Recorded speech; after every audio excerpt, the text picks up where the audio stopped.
Segue-se o PS com 30,8%.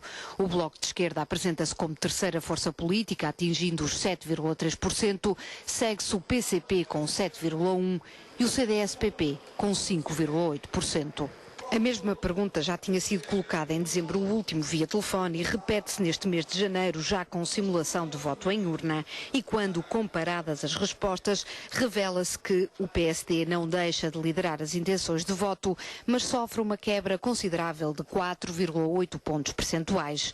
Nesta projeção, o PS é o único partido a subir, embora pouco, uns escassos 0,7%. De um mês para o outro, baixam em 3,4 pontos percentuais as intenções de voto no Bloco de Esquerda. Deixem também os comunistas de 8,8% para 7,1%, uma queda de 1,7%. O CDS-PP não escapa a esta tendência de descida e apresenta uma variação negativa de 1,9 pontos percentuais. Os números revelam que no espaço de um mês a queda é generalizada. À exceção dos socialistas, todos os outros partidos com assento parlamentar sofrem uma quebra nas intenções de voto.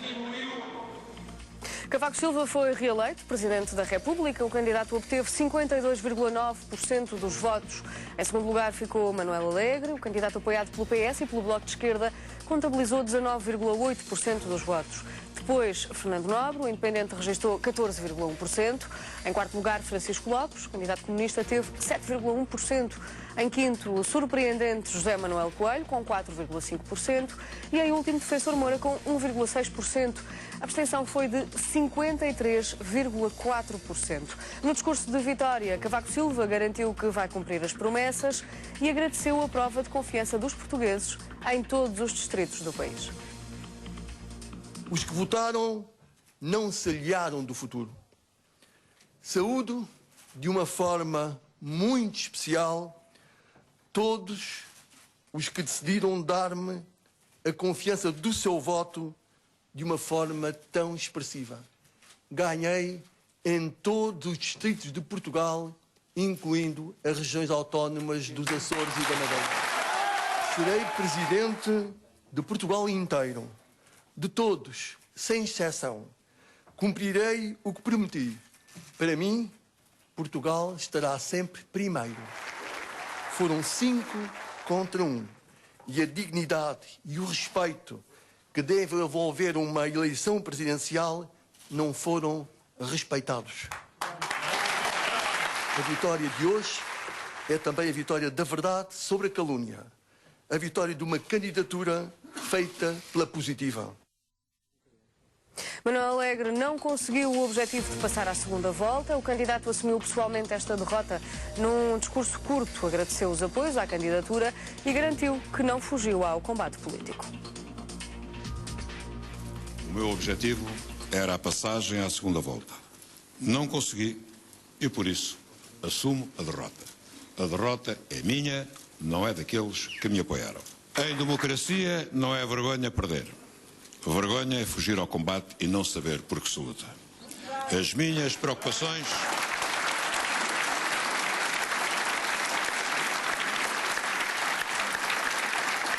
As minhas preocupações permanecem. Tenho pena e peço-vos desculpa por não ter conseguido fazer melhor. Continuarei a lutar civicamente pela democracia, pelos valores da esquerda, pela República e por Portugal. Muito obrigado. José Sócrates começou por dizer que os portugueses optaram pela estabilidade política ao eleger Cavaco Silva. O secretário-geral do PS sublinhou ainda que o governo continua disponível para cooperar com o Presidente da República, agora reeleito. Os portugueses optaram por não mudar. Optaram pela continuidade e optaram pela estabilidade política. Estas são eleições presidenciais. E os portugueses sempre souberam distinguir entre opções políticas nas legislativas, em que os partidos estão diretamente envolvidos e são eles os candidatos com as suas propostas e os seus programas, e eleições presidenciais. O que pode esperar é um comportamento da minha parte e da parte do Governo de total empenhamento na cooperação institucional. É esse o meu dever, nunca o esqueci e tenho a certeza que é isso que os portugueses esperam do futuro Presidente da República e do Governo de Portugal. Gostaria, portanto, de saudar e felicitar democraticamente, em nome do Partido Socialista, o candidato ganhador o professor Cavaco Silva. Gostaria de me dirigir em especial ao Manuel Alegre, para lhe dizer, em nome do Partido Socialista e em nome de todos os socialistas, o quanto apreciamos o exemplo que deu, mais uma vez, de combatividade cívica nesta campanha eleitoral. Depois, quanto ao empenhamento do Partido Socialista, todo o Partido Socialista esteve ao lado de Manuel Alegre. Todos os socialistas participaram nas ações de campanha e o Partido Socialista orgulha-se de ter estado ao lado de Manuel Alegre. O líder do PSD assume que tem desejo de governar com Cavaco Silva na presidência. Para Pedro Passos Coelho, o país respondeu desta maneira porque se sente mais confiante com o atual Presidente da República. Eu julgo que o país respondeu dizendo que se sente mais seguro e confiante com o atual Presidente da República do que com qualquer outra escolha. Mas os portugueses sabem que a vida em Portugal não será mais fácil pelo facto de terem decidido escolher Cavaco Silva. Será mais segura e mais confiante, mas não será mais fácil. O facto de Cavaco Silva ter sido reeleito deve-se sobretudo à forma como Cavaco Silva exerceu o seu papel de Presidente da República e não ao facto de ter sido simplesmente apoiado pelo PSD. Não estamos aqui na noite das eleições a dar o dito por não dito ou a dizer outra coisa que não dissemos durante a campanha eleitoral, mas temos, evidentemente, a aspiração de poder vir a governar durante o próximo mandato de Cavaco Silva, que são os próximos 5 anos. O resultado das eleições provocou reações distintas nos líderes que apoiaram os principais candidatos. Há um facto que é politicamente indesmentível. O candidato apoiado pelo governo perdeu, e perdeu de uma forma inapelável. Isso deve merecer meditação por parte de quem conduziu o país ao estado em que ele se encontra. Procurámos que essa votação fosse tão expressiva que permitisse que houvesse uma segunda volta. Não haverá segunda volta e Cavaco Silva está eleito e por isso os objetivos que esta candidatura tinha não são alcançados. Uma reeleição construída com base na abusiva utilização das suas funções institucionais e dos meios da presidência, assente na dissimulação descarada das suas responsabilidades pelos problemas nacionais e pelas opções e medidas que atingem a vida de milhões de portugueses e a intolerável chantagem sobre os eleitores que nos últimos dias introduziu no seu discurso. É convidado deste Diário da Manhã José Bordão, politólogo. Muito bom dia. Bom dia. Obrigada pela sua presença. Obrigado. O número, todos os números são importantes nestas eleições, mas o número mais expressivo é o da abstenção. O que é que quer dizer exatamente estes 53%? Eu acho que, é assim, quando há uma reeleição há sempre mais abstenção, porque de facto as pessoas não se motivam para ir votar e Cavaco Silva também já tinha praticamente a reeleição garantida e isso também desmotiva muito o eleitorado. Agora, acho que está a passar um bocadinho a mensagem, e é preciso olhar para estes números com olhos de ver, está a passar um bocadinho a mensagem para a opinião pública que, de facto, a abstenção bateu recordes, etc. Eu ontem, portanto, à noite ouvi comentários, estou-me a recordar de Pedro Adão e Silva, Oliveira Costa, o responsável da Eurosondagem, falar que a abstenção técnica anda entre os 2% e 3%, que no passado já foi de 7%, as coisas agora melhoraram muito com os cadernos eleitorais e que estamos mais ou menos dentro da média que existe na União Europeia. Eu gostava de saber como é que se chega a estes números. Eu discordo profundamente, porque eu e um colega meu colega Luís Teixeira, somos autores de 2 estudos sobre eleitores fantasma, precisamente a abstenção técnica. E em 2005, o estudo é 2007, mas nas eleições de 2005 legislativas, demonstrámos, e é muito fácil, qualquer pessoa pode seguir os nossos passos, que vai à internet buscar dados do Instituto Nacional de Estatística, população residente, dos imigrantes que estão cá, mas que não podem votar nas eleições, mas que fazem parte da população, que vão cruzar esses dados todos e vão verificar que nós, em 2005, tínhamos 785 mil eleitores fantasma e que em 2009 tínhamos 930 mil, portanto subiu. A legislação... Isso quer dizer que os números não representam a realidade? A esmagadora maioria, 90 e tal por cento, quase 100% destes eleitores, são pessoas que já morreram e ainda fazem parte dos cadernos eleitorais. Ou seja, o problema não está melhor, agravou-se. Portanto, as eleições, as urnas ainda não abriram, já temos 10% de abstenção. E é importante que se diga isto, porque passa-se a mensagem para a opinião pública que a abstenção bateu recordes, etc. Nesta eleição específica também aconteceu uma coisa interessante, que é os nossos compatriotas portugueses imigrantes no estrangeiro passaram a votar para a eleição do Presidente da República, coisa que não faziam no passado. Portanto, estamos a comparar muitas vezes dados que não são comparáveis, de modo que é muito importante levar isto em análise. Em relação há outra... Peço desculpa, ia só acrescentar que em 2000... A abstenção em 2009, portanto, a lei alterou, pessoas que não estavam licenciadas, pessoas que nós até conhecemos, amigos, eu próprio conheço pessoas nessa situação, não estavam licenciadas, pessoas com 30, 40 anos de idade, nunca se licenciaram, nunca foram votar. De repente, com a alteração da legislação, através do cartão de cidadão, precisamente, ou bilhete de identidade, passaram a fazer parte dos cadernos eleitorais. Portanto, inflacionou muito mais o número de eleitores. Repare que, neste momento, nós tínhamos qualquer coisa como, em 2006, na primeira eleição de Cavaco Silva, 9.085.000 eleitores. E está aqui isto, site oficial, portanto, da DGAI, 9.420.000, isto só no território do continente, perdão, 9.427.000 eleitores. Portanto, está a ver, há aqui uma diferença brutal, precisamente por causa destas alterações legislativas. Aliás, em 2009 eu chamei a atenção, quando foi das europeias, o próprio Presidente da República, mal informado, veio dizer, bom, a abstenção subiu, os portugueses estão um bocadinho de costas voltadas para a política. Isto é uma injustiça tremenda para com as pessoas em Portugal que vão votar, porque nesse ato eleitoral votaram mais 180 e tal mil pessoas do que nas europeias anteriores. E a abstenção subiu. Então, mas disparate, onde é que está aqui, de facto, a verdade dos números? Estamos todos a fazer mal as contas? Exatamente, tem a ver com estas alterações de legislação. Eu ontem vi declarações, fiquei chocado, porque eu pessoalmente vivi essa situação. Eu quase não conseguia votar se não fosse a junta de freguesia da área onde resido, que é a maior da Europa, pelas más razões, porque tem cerca de 100 mil habitantes e de facto é descomunal. Tem mais habitantes aquela freguesia do que a maioria dos concelhos em Portugal, infelizmente. E Paulo Machado diz qualquer coisa como ninguém ficou sem saber onde votar. Eu assisti a situações de pessoas revoltadíssimas que disseram, bom, então não voto e vão-me embora, e foram. E estamos a falar de só naquela freguesia, que é Algueirão Bem Martins, centenas de situações. Eu próprio ainda hoje estou à espera do SMS para saber onde é de votar, qual é o meu número.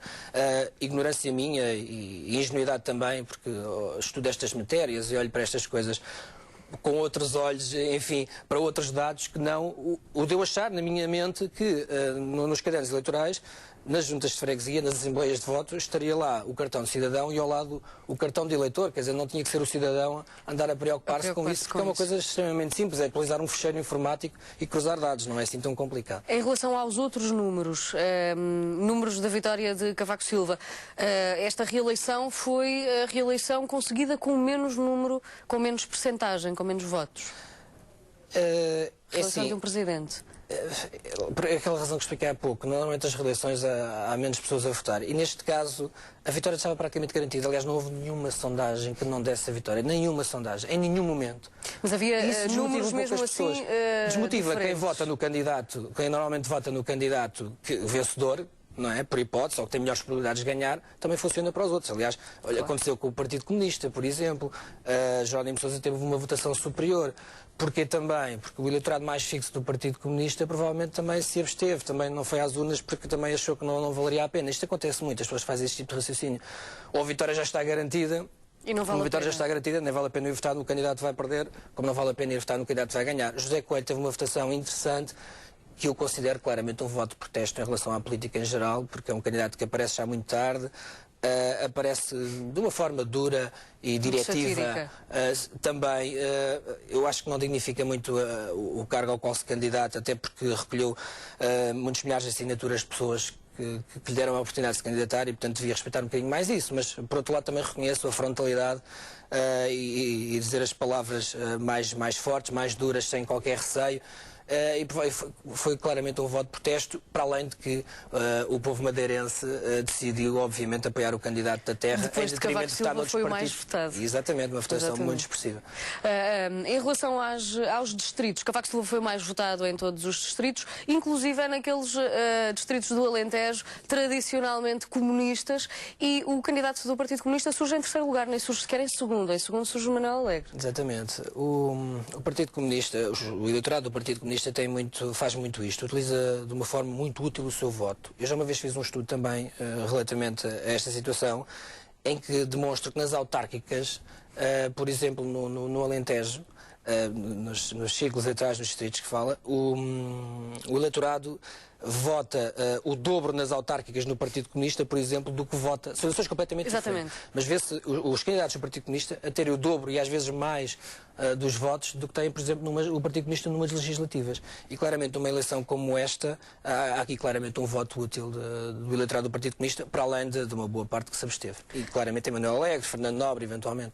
Precisamente Manuel Alegre, que em várias sondagens davam uma percentagem de 22%, cerca de 22%, não conseguiu chegar aos 20%, ficou pelos 19,8%, é de resto esse número que é avançado por todos os jornais. Foi o grande derrotado? Foi o grande derrotado, efetivamente. Ele não consegue ter a votação que teve há 5 anos atrás. Precisamente porque, enquanto deputado e ainda hoje, enquanto membro do Partido Socialista, fez um bocadinho a vida negra ao governo e ao seu partido. É bom não esquecer que houve aqui uma espécie de negócio, é a interpretação que eu faço. José Sócrates disse a Manuel Alegre: não formes lá um partido político, porque senão isso pode significar a derrota do Partido Socialista nas legislativas de 2009, que nós depois damos o apoio. Esse apoio veio, mas muito tarde, já reparou? Muito tarde e de uma forma muito tímida. Sim, não houve a máquina socialista. Não houve.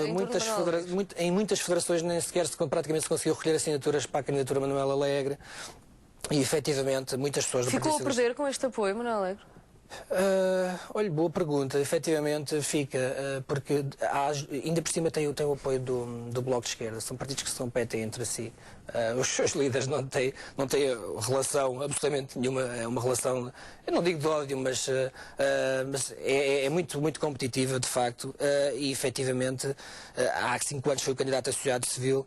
Conseguiu angariar apoios, quer do seu próprio partido, quer da sociedade civil em geral.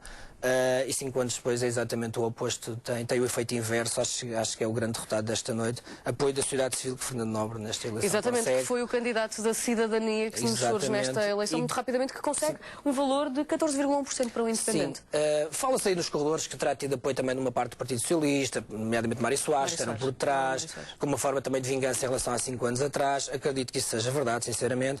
Muitas pessoas do Partido Socialista que não se revêem na candidatura Manuel Alegre provavelmente votaram o Fernando Nobre até para o castigar. Acredito que tenham feito esse raciocínio e obviamente também a sociedade civil, claro, isso com certeza que sim.